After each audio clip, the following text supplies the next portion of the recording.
Hello peeps, Jordan is Great 505 here. So I thought I'd do a commentary video. And it's been a while since I've done one of these, and I don't really like commentary videos all that much. But I realized that a lot of people actually would like to hear me speak. And I just realized that I actually like listening to myself speak, and because for a good while I just didn't like rewatching my own videos because I already know what happens, I already seen it, and then I kind of realized that I actually like hearing myself speak as background sound sometimes. So I thought, I always have a lot to say, and I usually let that out in Discord servers, and maybe for better for worse. And I thought maybe it'd be better if I got that out in a better manner instead of random voice chats or keeping it all bottled up inside me. But I decided to make a commentary video talking about some of the stuff I'm working on because, well, a lot of the stuff I'm working on is I'm working on like a lot of big projects, and the thing is about big projects is they take forever to fucking finish. So you don't get a lot of content to upload. So I thought, why not just do a low quality commentary video that's unscripted and you can just talk about everything you're doing. So I might do this from now on, just as an update. I don't know. I don't know if people will like this. This is more just for me, if anything, because I just want to talk about the ideas I have and just keep it, like, archived to my head, or if anyone's actually interested. I know it's just Halo gameplay with a few images in between, but I thought I would, at least talk about what I was doing, or what my thought process was when working on this stuff. So I wanted to talk about the new update for Saurian's Evolved free. That's right, it's free now. It's not Primordial, because I realized at this point it is the sequel to Saurian's Evolved 2. Because at this point we just remade a lot of the creatures in the second mod anyways, with much better designs, mechanics. It's like, at this point it's just better just to, just to scrap what I was doing on the second mod, rework it into the new mod, and, see what I can do here. The most recent update was the Oceanic update, but I'm now moving to Unparalled Wilds since we're heading into the fall. And Unparalled Wilds is actually, which is the second title update for Saurian's Evolved Free, is actually based off of the expansion pack for Saurian's Evolved 2 that was made by Stupid Sid. And, well, I decided that I would remake it because, I'll be honest, a lot of the Saurian's Evolved creatures, a lot of them are blue and yellow and aquatic. And I struggle creating anything that's not that because I like those colors and aquatic features. So I thought I'd turn to ideas made by Sid, because he was the original person who made Saurian's Evolved. So I thought, okay. And people, wanted more herbivores. They wanted more drab coloring for some of the dinosaurs, and yeah, I thought I'd do that. Not that that would be a thing going forward. I think each update's just going to have its own theme, where I just kind of just do whatever I want with it. It's more just so I can, just experiment with different styles. So, if anything, this is a good thing, because the Oceanic update will have, its creatures will feel more unique, because once I add all these boring color dinosaurs, the cool color dinosaurs will actually stand out and not look, overdone, you know what I mean? And that's not to say these creatures are boring either, because I don't have anything done for them yet, because I've just been doing models of the spore heads I got for them. Because I was working on them last month, and I just didn't have a lot of money well, I did have a lot of money, I was just not making a lot, so I didn't want to spend anything on actual models. So when it came to new creatures, I just wanted to try and test this out using, like, base ARC models, and, yeah, I thought it'd just be cool to practice, like, Blender, texturing, and all that. So I've been working on all that, and these creatures and their ideas. So I'm just doing modeling mostly. Anyways, excuse that. Let's get into what I've actually been doing. So, unlike other times, I usually just had the idea in my head, and I didn't really concept it out, or I got a guy to concept it out with a commission. But because we had a Spore head mod for Spore, and I was playing a lot of Spore, I thought, you know what, I may as well use the time I'm playing in this game to actually benefit some of my work. And I made a whole concept list for the Unparalleled Wilds creatures, and the reason for this is, like, it'd give me, like, I just thought it'd be cool to just experiment with this stuff. And when it came to making the designs, I kind of just based them off of different depictions of the dinosaurs I saw, or the original designs in the mod. Now, I'm not going to go into that too depth of it just to save some time. If I ever make an evolution video like I did for Tyrannosaurus, I will show my references, but we're just going to go through the designs that we currently have and their conception, I guess, and what I plan for them to do. So I started out with the poster boy of the mod, the flagship, Spinostropheus. Now, I don't know what the hell he's gonna do. I really don't. I just made this for fun. And to test out normal maps. As you can see, I actually made custom normal maps. This is actually the Gallimimus model, believe it or not. Yeah, you might be surprised to hear that. That's the Gallimimus model that I just thickened up, gave new normals so it looked, you know, better when it came to scales and stuff like that.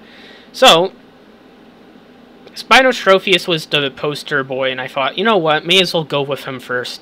I don't have to think of an idea for what he will do yet. Just need it to be cool. And there were two different, like, depictions I saw. It was either, like, this Proceratosaurus, Monolophosaurus looking ass, or this Orphomimus. I went with the Proceratosaurus because I thought it would just be more, I don't know, I thought it'd be easier for me to do and less stressful, and I just liked it more, honestly. Which, you know, I in hindsight, I kind of wish I went with the Orphomimus design, because there's also another Proceratosaurus looking ass in the in the original lineup for Unparalleled Wilds, but hindsight is 2020. But we'll go to Noshingasaurus next, which was actually a Pharazenosaur. Now, as we can see, we had some issues, and I got mad over that on stream. But here we have it here. So I based it off of a tiger, of all things. Right? A tiger. And also some art I saw of Noshinga online that made it look less like a Pharazenosaur and more like a mix between a Pharazenosaurus and a... well, a Dinochirus and, what do you call it? And a Gallimimus. So I based it off of that. And this is what I came up with. So it has like feathering on its tail and its head, but I didn't want to cover its whole body in feathers so we could see the tiger stripes. And it has lesser claws. And for these guys, I imagine they would spawn in the redwoods or the volcano areas to match with the orange colors. And a feature I may do, may not, but I've talked about it, is seasonal changes, where these creatures have different colors depending where they spawn, because they, you know, have seasonal changes. So in October, they have orange colors. In the winter, they have white colors. In the spring, pink, I guess. Summer, green, because jungles. So I thought that'd be a cool way to, like, kind of change it up. And also, it would be this, my idea for this guy is that he'll get sap easily with his sharp claws. So you don't have to play stupid frickin' taps on redwood trees. You can just convert, you can convert wood to sap easily, so you don't gotta do that shit. And that allows, because the whole point of this update, Unparalleled Wilds, is to be focused on kinda, what do you call it? It's to be focused on early game, because a lot of the stuff in the mod currently is for late game, because it's oceanic themed at the moment, so that's one of the goals. So I thought it'd be cool if we made a early game version of the Pharazenosaur that actually had its own niche. Here's a tail shot. And the tail is actually based off the great Ixushi from Monster Hunter Rise. So yeah, and it uses that tail to attack too. So yeah. It might poke into you and suck you. That's how it gets to sap. Now here sits a patty. It's not done. It's not fucking done. It's ugly right now. And the reason it's ugly is because I don't like its head crest. Right? I based this off of kind of like a tribal head crest. I don't know what it's called, but it's in the game. It's the thing you get during Thanksgiving. And I have to fix up its textures. As you can see, they're kind of not working over here. So yeah, there's a lot of work. I kind of stopped working on it because I was so disappointed with it. But I'll show you what my intent to fix it will be. The original Spore concept had like a more elaborate head crest like that. That's what I wanted. So I will try to recreate that more once I get to remaking it. But for now, we're just gonna ignore it. My idea for Sitsapati, though, is it's kind of like the Corpeko from Monster Hunter, where it can mimic... And I also based this at the fact that oviraptors resemble parrots. It's that they mimic the sounds of creatures. They can also mimic the sounds of humans. So when I work on the dinosaur horror game and you start hearing human sounds when you're all alone, you better be careful, because that might not be a human. That might be an animal mimicking. So it also can use these roars. I don't know the exact purpose, but I'm trying, if this can even work, where I want it to mimic, kind of summon creatures to fight for it, like the Corpeko does. Kind of like a mini Utyrannus in a way, but still kind of stronger, so it'd probably be more late game than Utyrannus, in a way. But also it wouldn't have the same affinity as Utyrannus would with Carnos.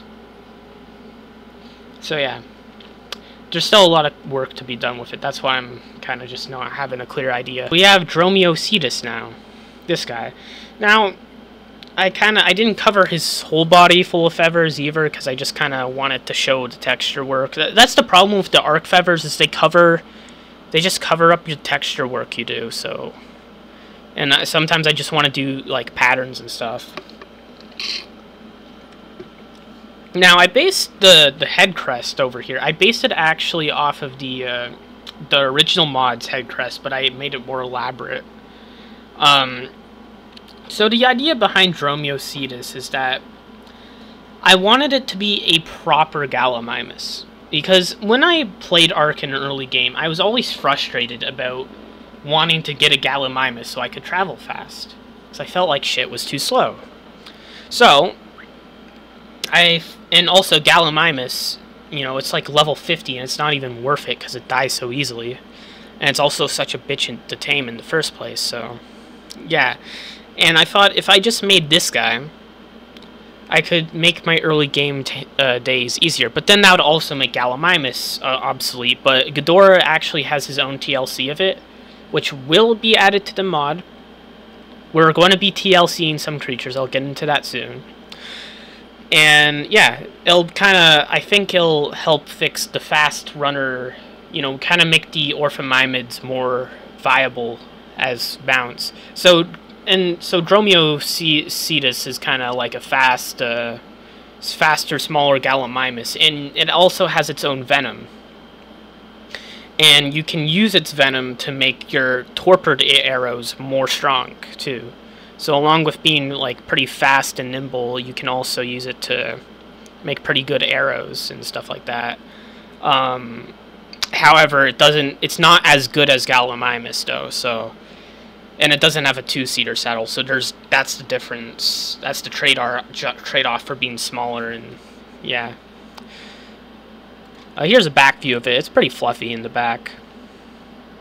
Now here is Warasaurus. So this guy I have a more like defined idea of, and you can tell that for its textures, it's a lot more rough than normal Stego, and that's because it lives in volcano and redwood areas. Now, its spikes on its thighs and its spikes on its tail, it can actually be used. It's like a very similar material to flint, so it can be used to make charcoal, to like ignite wood, so you don't have to wait for a furnace anymore. You can just get that easily. You can also use it to make flaming arrows, which was supposed to be a feature that wasn't exclusive to Scorched Earth, actually. But if you read the digests, you would know that, but they changed that for some reason.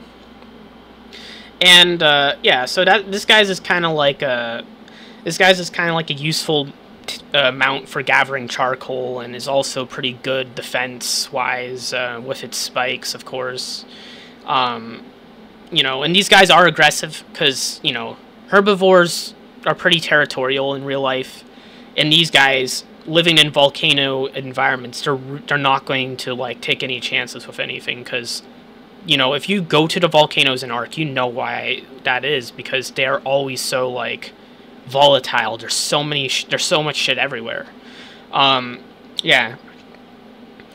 So it kind of works like the classic Stego in a way, but has its own use. So it's not just classic Stego. So it's pretty useful for gathering stuff, like a middle between Trike and Bronto. And it can also defend itself pretty well. That's what classic Stego was, and I hope I can reintroduce that role with its own unique twist. Because, you know, Stego got TLC'd, so yeah. And it also has different animations than normal Stego too. Yeah. Now we'll go on to Loryrhinosaurus. I'm butchering these names, I know. You don't gotta tell me. I'm sorry, I just suck at this shit sometimes. So this guy's concepted in Spore here, and in the original mod it actually had its own unique meat, and it will in this mod too. Now, when I was looking at this, I wasn't sure what its niche could be, but then I kind of just thought, you know, in Ark, the Bronto, right? You know, if you think of a Sauropod, you always think of the Bronto in Ark most of the time. Now, why don't people use the Bronto? Why don't people like to tame it? Because it's slow. You know, there's a reason people don't use it as a mobile base, but they'll use the Quets or the, you know, the sea creatures. It's because the Bronto is slow. It's weak. It can, like, I know people are going to be like, oh, it's not weak. Well, yes, it is, because it can easily be killed by Rexes. It can easily be killed by any larger dinosaurs, which is bullshit. It should be able to crush them. And it's just like, it's just not a good mount. It's only good for gathering shit. And, like, you know, if you make a mobile base on it, good luck getting it out anywhere, because, you know, Ark is full of aggressive creatures. If you travel anywhere in Ark on foot, you're dead. You need a mount, and even then, you gotta be fast, or else, oh great, you're gonna get pounced by a raptor. The Bronto gets targeted by a lot of creatures. So, it's just not viable as a strategy to use it as a mobile base, because despite its large size, everything attacks the Bronto. So, I thought, how could we fix this? Now, we could TLC the Bronto, which we will, but I want to make a easier version of the Bronto, let's say. Something you get earlier in the game and acts kind of like as a proper mobile base, something that you can use as a place of a, you know, an easy way to get around the map and live, you know? Like, kind of like an RV, if anything. Like a trailer. So, this dinosaur is the trailer trash of Ark. But the point is that you, essentially, my idea for Loryrhinosaurus is that nothing targets it. Nothing in the wild will target it, because it's a big-ass Sauropod. Now, and people will be like, oh, why do creatures target Bronto? You know, it makes no sense. Well, aside from the fact that it's a fucking Sauropod, the reason no one attacks Loryrhinosaurus is because its meat is poisonous while raw. And it's kind of like a Greenland shark, where its meat is poisonous. However, if you were to cook such meat, it would retain its prime meat status. So, even though, you know, these creatures just mind their own business, they don't harm anyone, no one harms it, if you do end up killing it, you can use its meat to, you can cook its meat, and then you can use it as an easy way to, like, get prime meat. Which may be a little redundant when you're, you know, further into the game, but when you're early game, this could be an easy way to get prime meat. Well, it's not exactly prime meat, it's Loryrhinosaurus meat, but cooked. But it has the same effect as prime meat when fed to dinosaurs. And it also does heal the player more than Prime Meat normally does. So that's another benefit. And it will also have more building space than the Bronto does. And I will increase Bronto's building space, so that's not entirely accurate, but the vanilla. And the reason I'm doing this is because people, I just want to give people the opportunity to just make whatever the hell they want on the back of this guy. Just kind of mess around. So I thought it'd be cool to do that. People can have their own house on there, have their own crops, have a few small tames, kind of as a proper mobile base. You can just go around the map, just living your life, and be fine. And it'll just be a chill experience for people, and that's what I hope which you could do. So yeah. So I guess we'll go on to some of the other ones. And now I'm gonna do this guy next, but I'm probably gonna, I don't know what I'm doing after him, but I'm just doing what I can from this list. We have Zuniceratops. I think Sid made it a poop dinosaur in the original mod, which I don't know if I entirely agree with, because it's not fat enough to, like, I would see it producing enough manure to be viable as a crop, like fertilizer dinosaur, compared to Phomia. And I think Phomia does that job pretty well. It's like, my goal is not to replace the niches of dinosaurs, right? We're not here to replace shit. We're here to make new uses for things. We don't want to make existing dinosaurs obsolete.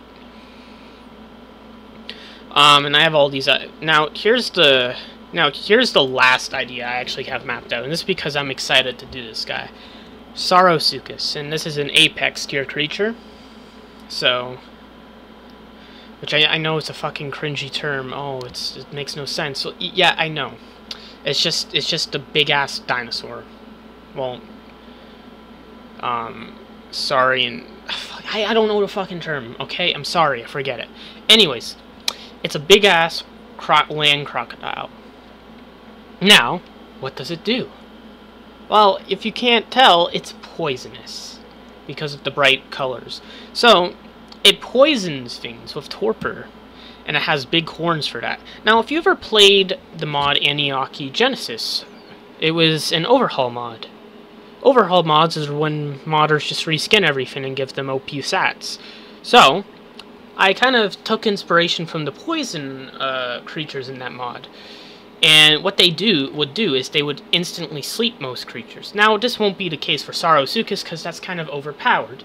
So, Saurosuchus is used to knock out creatures.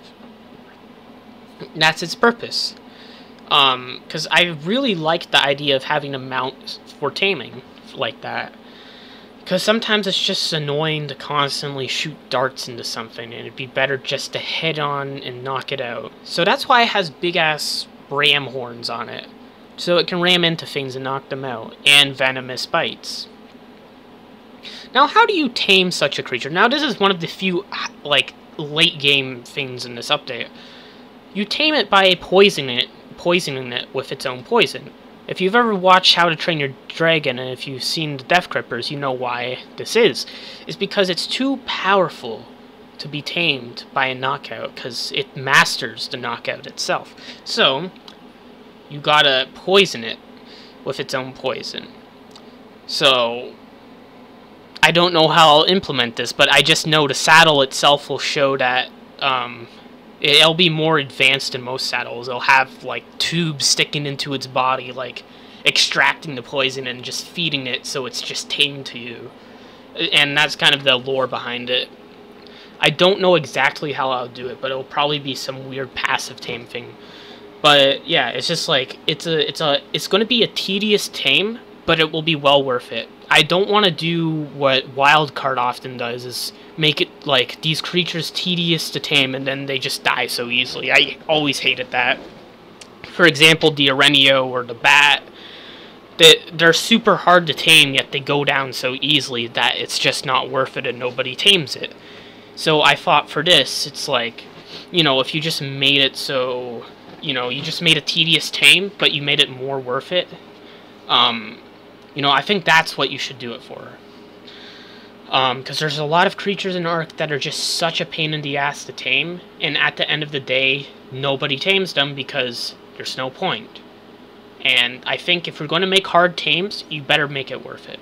I just repeated myself like 3 times, I know, but I just wanted to hammer down the point. And I'm also talking off script, so that's why. Yeah, so I'm excited to do this guy, but I'm saving him for last, because, you know, I'll be honest, I'm not really interested in these creatures. Because, you know, they're just kind of like normal dinosaurs. But me doing them will make me more, like, it'll help open my eyes to other things that people like. And it'll help me make more dinosaurs to other people's likings. And it's good to come out your comfort zone sometimes. So I'm just doing the things that I'm least interested first. No, not to say that I wasn't interested in these two. These two I fucking love. Warasaurus and Nashingo. But yeah, I just wanted to do these guys first. Give them a unique use and kind of see what goes there. And yeah. And we also have a few flyers that we'll have to. First for the mod. So yeah, well, I'll think of more ideas. We have mod idealist here, so yeah, we'll see what happens. I hope you guys enjoyed me ramble about this stuff, even if it was kind of disconnected. If anything, if it helped you with your background sound, I'm happy. So yeah, thanks for listening. I'll try and do updates for all my projects, like Fredbear's Free and stuff like that. But yeah, thank you for watching this. I hope this was informative in some way. And yeah, thank you. Yeah, goodbye.